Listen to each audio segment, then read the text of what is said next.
tayo sa may flyover guys.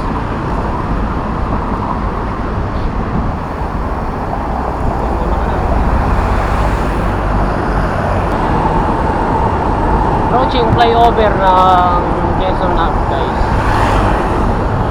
Kaya dito tayo dumaan para mas mabilis. Kasi sa ilalim may mga stoplight pa dun.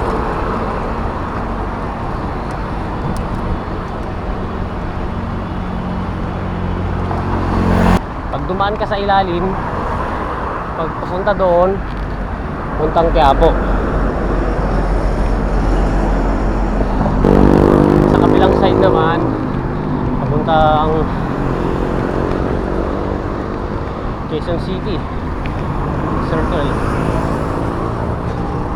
Fairview, ganun, Bulacan, Silang, iba-iba.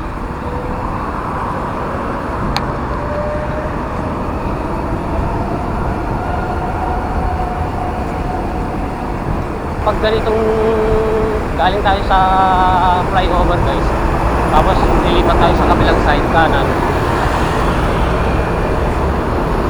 siguraduhin natin na walang mabilis na sasakyan na paparating doon bago tayo kumanan, para iwas aksidente tayo guys. Kailangan focus yung ganun.